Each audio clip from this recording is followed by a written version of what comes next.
Welcome to Venture Ahead, a university's entrepreneurship podcast. Today I'm here with you, Michael Baum. When you're in school, a lot of the incubators and professors tell you just to, start organic, think small, don't make the market look too big. This is not what investors want to hear. Investors want to hear that the market is tremendous. Now, just maybe challenge what you're hearing, right? And get more people from the outside world to come in and listen to pitches. To try to get more experience around the startup ecosystem, like, for example, attending like the events and going to startup competitions. Yeah. And Shark Tanks, maybe everything that's related to that.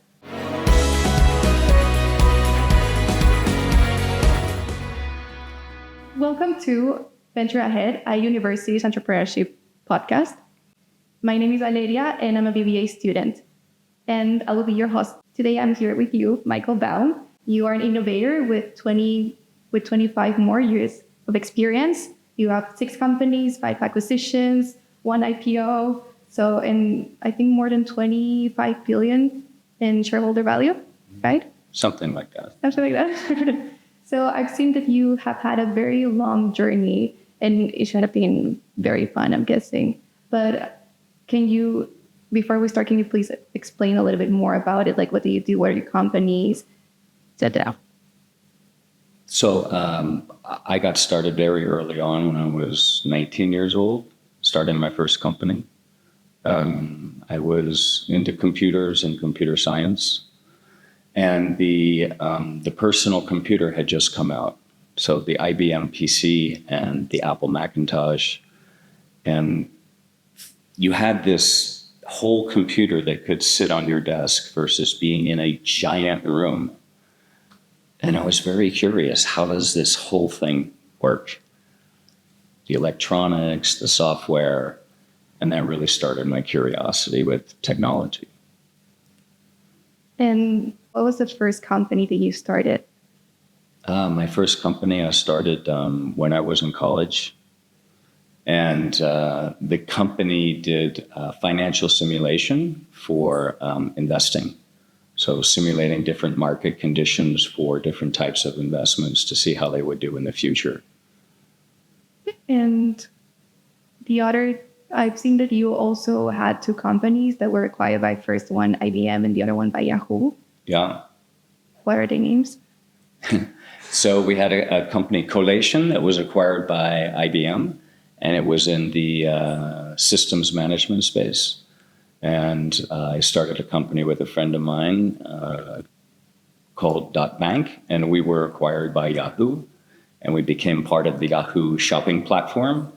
And for a couple of years, I was at Yahoo running the shopping platform, which was quite a different experience for me to be working at a company with tens of thousands of people when you're used to working in a company with 20, 30, 40 people. So you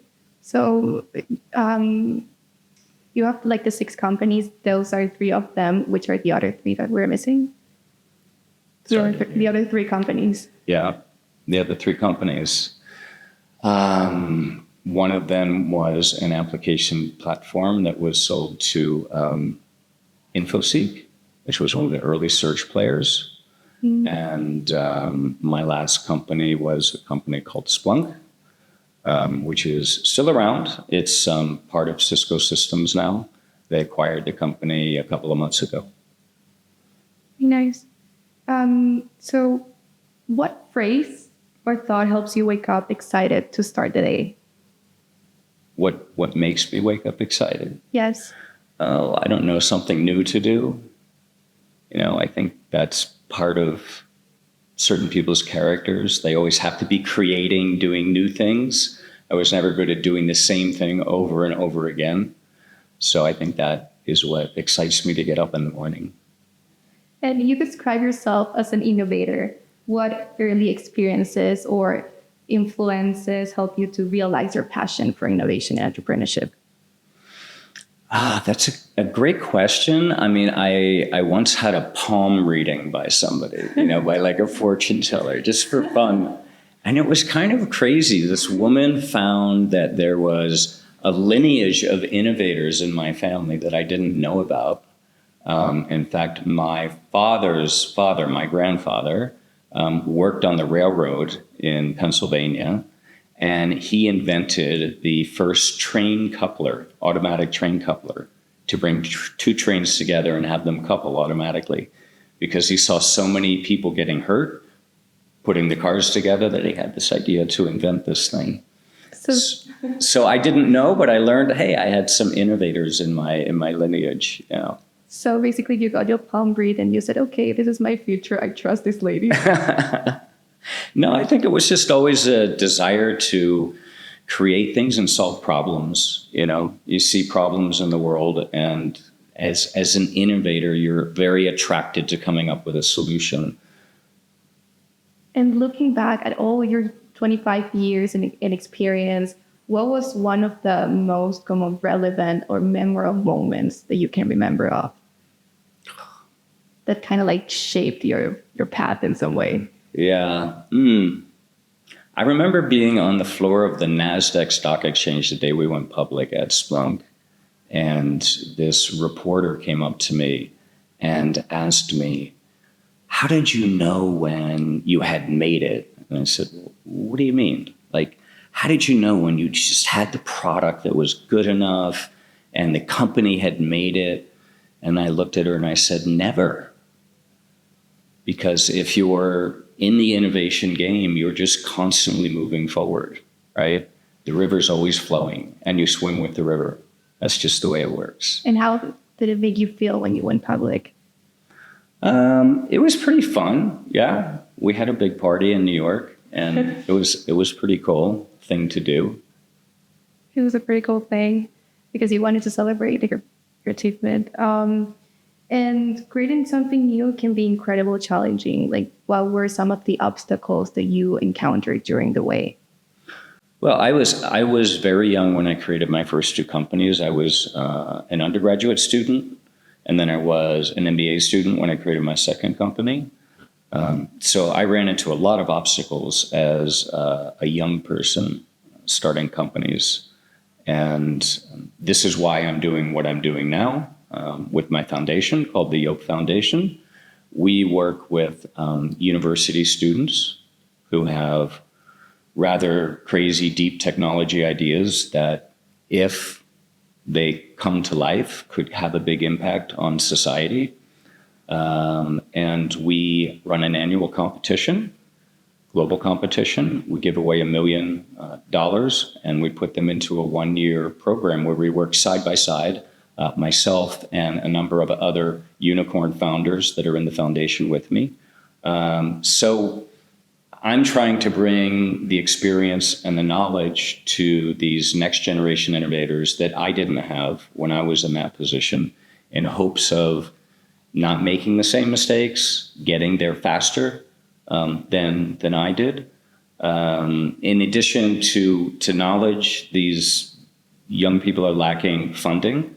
So we bring funding. We give them each $100,000 before they graduate, so they can tell mom and dad they're not going to work at Google, but they have money in their pocket. And then they need networking. They need to be able to get out and meet people, raise more money, find customers to work with. So we work with them on all three of those things. And following up on the first thing that you said, I think it should be more difficult to get funding when you're 19, 20 rather than like 30, because you have no experience in some way. How was it with that? Like, how did you manage to communicate your idea and to get investment? Much more difficult. The average age of a founder who raises venture capital today is, what do you think? 35? 45. 35. Yeah. So yes, people in their 20s are kind of at a big disadvantage. On the other hand, people in their 20s are in their most creative state they'll ever be in life, right? The smartest they'll ever be in life, the best position to take risk. They're closest to the cutting edge technologies, just coming out of university.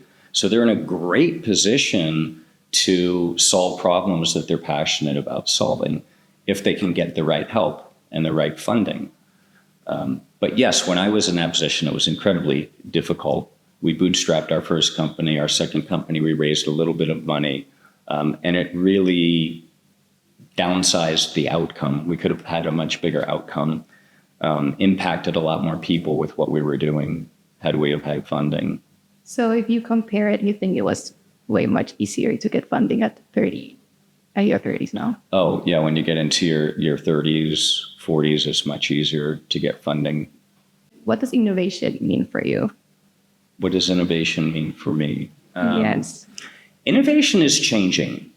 And I think with the younger generations now, I mean, a lot of the people that I meet at schools like IE, they're really fed up with the mess that other generations have left for them.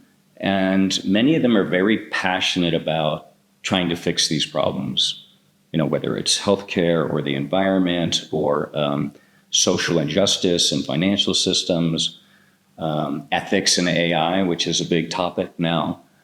But a lot of them feel kind of disenfranchised too, that they don't feel they can do anything about it. And innovation and entrepreneurship is such a great avenue to vent that frustration and really push that energy into doing something positive.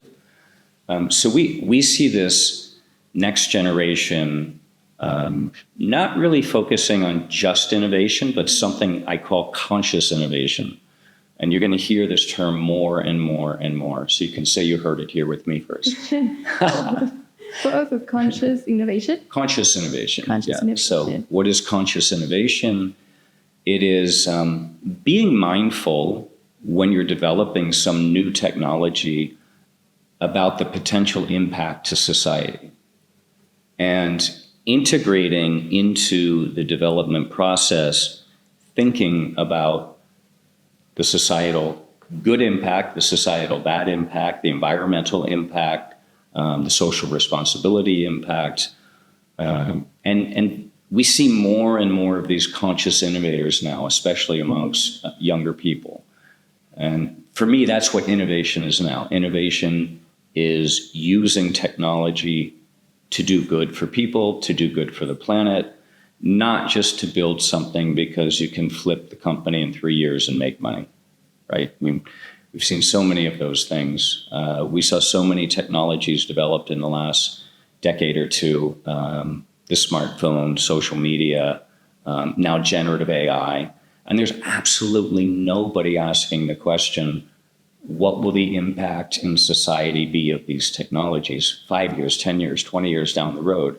And what can we do to mitigate the negative parts of that and amplify the positive parts of that? We're just starting to have that discussion now, a little bit with ethics and AI, but boy, the technology industry really needs the concept of philosophy. All other disciplines have some kind of philosophy where we step back, we reflect, we think about the art we're creating, the music we're making. But in technology, no, we just keep going faster and faster because we can, but we never say, should we? How do you think, for example, this technology could impact the future?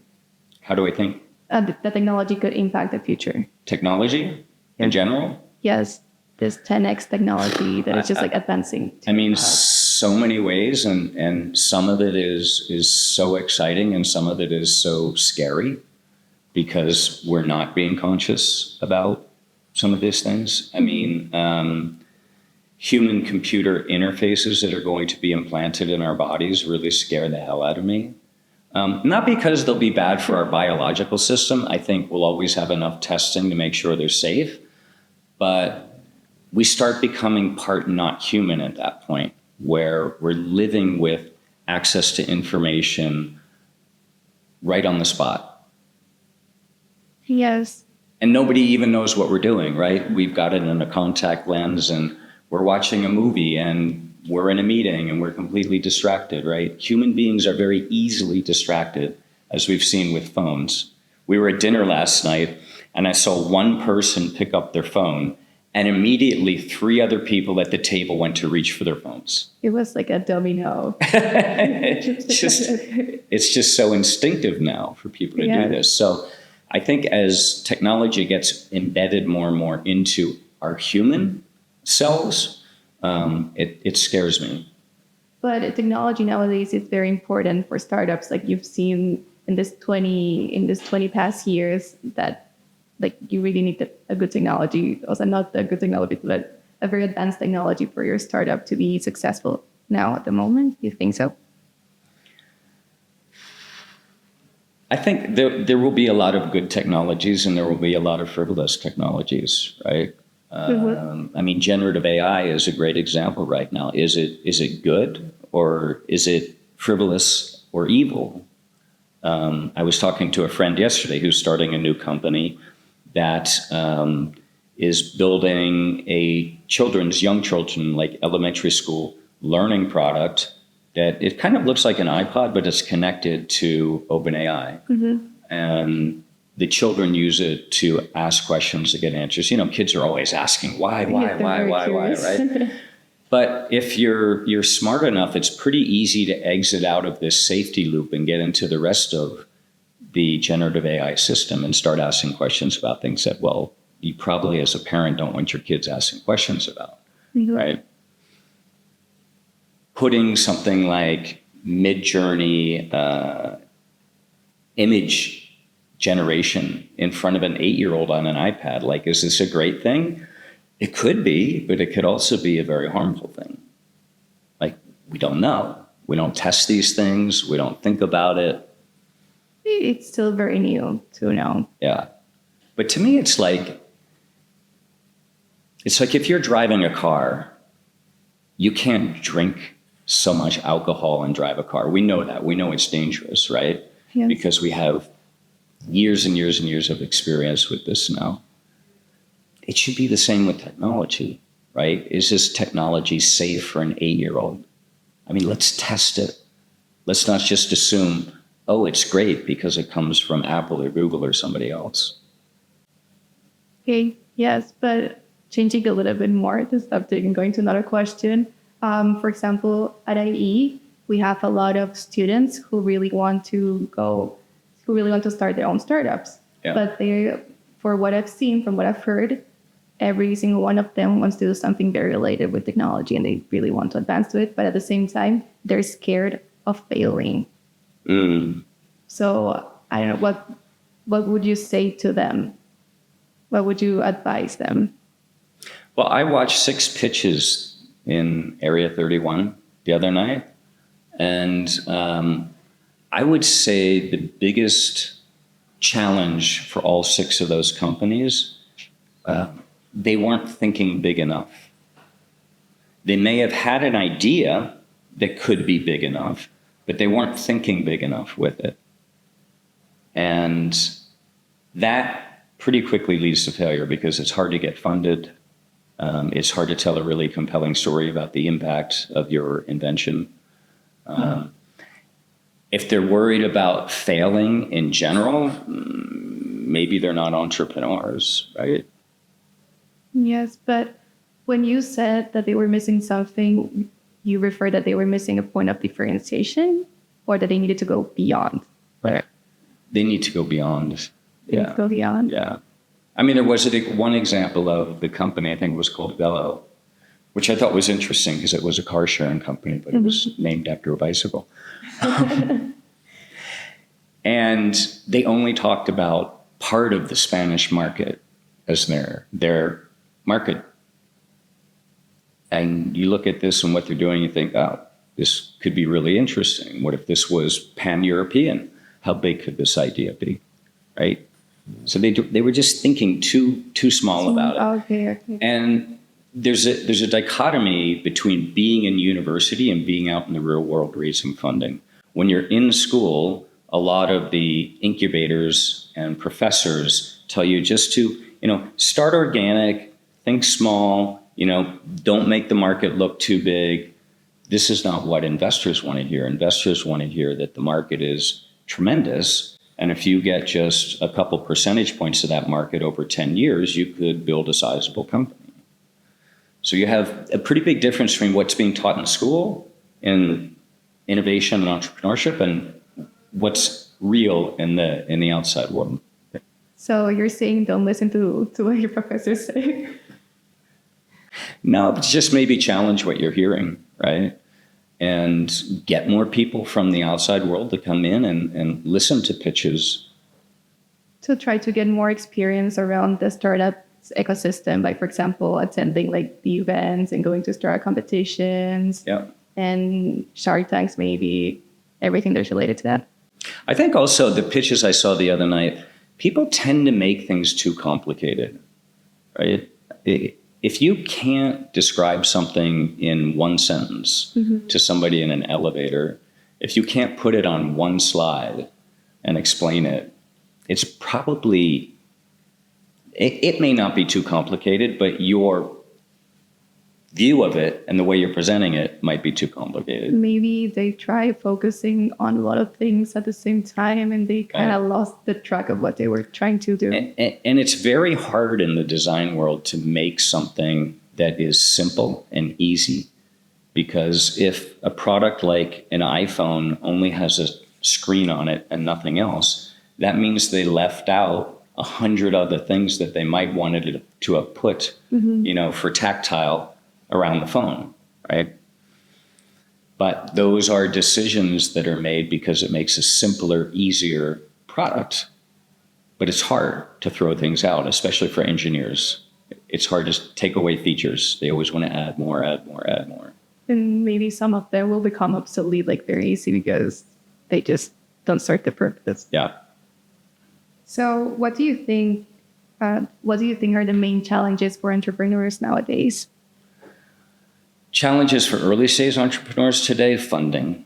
Okay. Funding has really dried up for pre-seed, seed stage projects in the US, in Europe.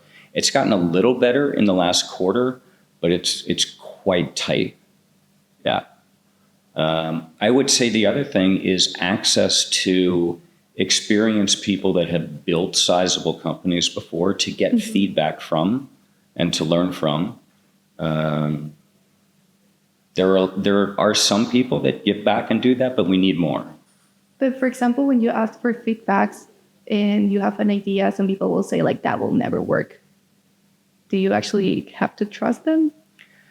That will never work is not really feedback, right? It's just negativism. I mean, why won't it work? Tell me what the problems would be. So in the car sharing example, when they asked me for feedback, I said, well, okay, if I was the car owner, I would be thinking, is my car going to come back clean? And they said, oh, yes, we're going to clean the car for you. And that's part of what's built into the sharing price. Oh, cool. So not only do I get to share my car and make some money, but I also get it back clean, right? Where will I pick up my car? Is there a common rendezvous point, like near my house? They hadn't quite figured that one out yet. But I was going down the objections as a buyer to new technologies rather than just saying that wouldn't work. So basically, that will never work. It's just like it should motivate you to actually try it in some way. Okay, so now we're going to go to a session that it's called Entrepreneurs Inbox. So we received some mails from our listeners, and they want to know, they want you to answer these questions. So what are the key factors you look for in a startup before deciding to invest? So I'll give you what I used to do and what I do now. Okay. What I used to do was look at three things: size of the market, the differentiation of the product technology. Is it really, really different?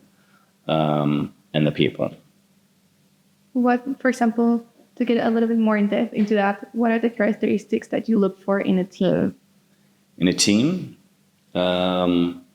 resiliency. Okay.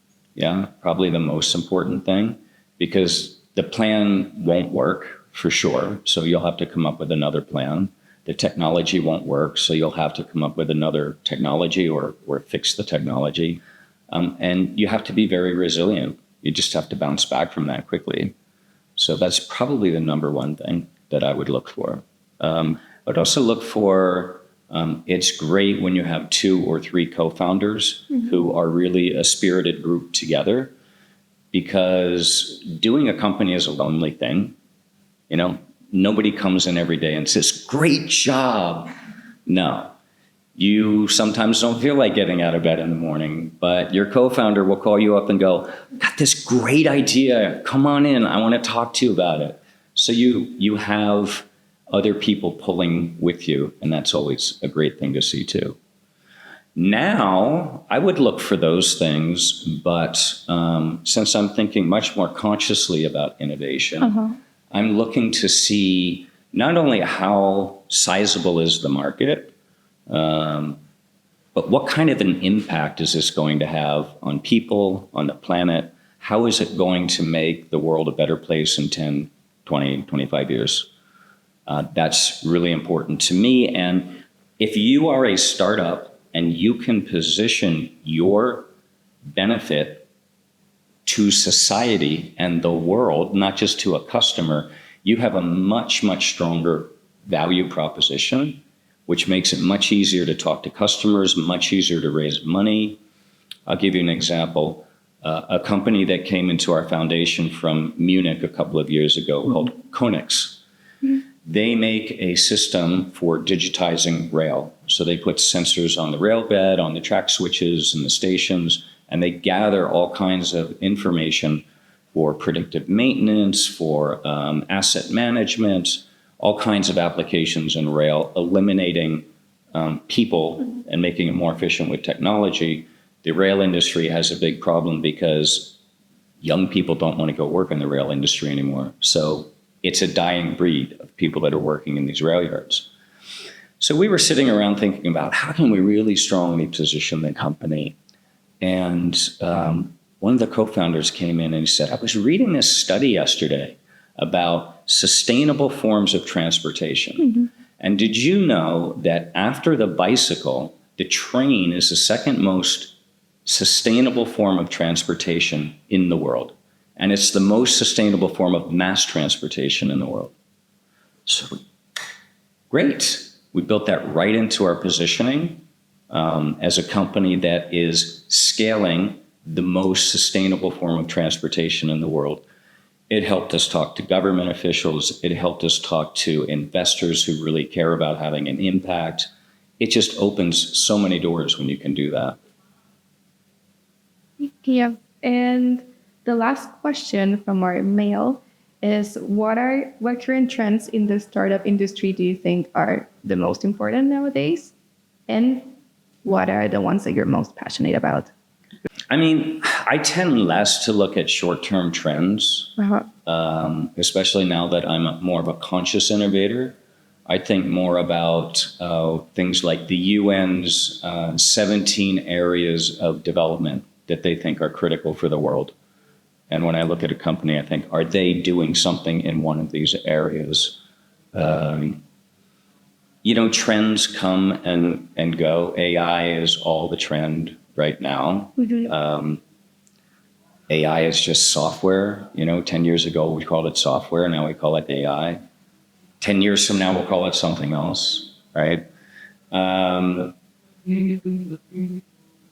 would say there's so many innovations now that are making things possible that weren't possible before. I mean, if you just look at the EV, an electric car, right? I mean, 20 years ago, it wasn't really possible to make an electric car that went 400 kilometers on a single charge, right? Today, that's possible. But we all know that lithium-ion batteries aren't sustainable. They're volatile. We're going to run out of the materials to make them. There's a lot of interesting innovation going on in battery technology today that's quite fascinating. So there are thousands of interesting trends. Of course, AI is one of them, but I'm much more interested in machine learning algorithms being applied in vertical areas versus generative AI. I think in healthcare, in energy, in materials discovery, there are going to be some really good breakthroughs. So thank you, Michael, for joining us today. and sharing all your insights. I believe that all the listeners will find them very interesting. At least I did. So thank you for listening to this podcast. You can find it in all the platforms available. So stay tuned for the next one. See you in our next episode.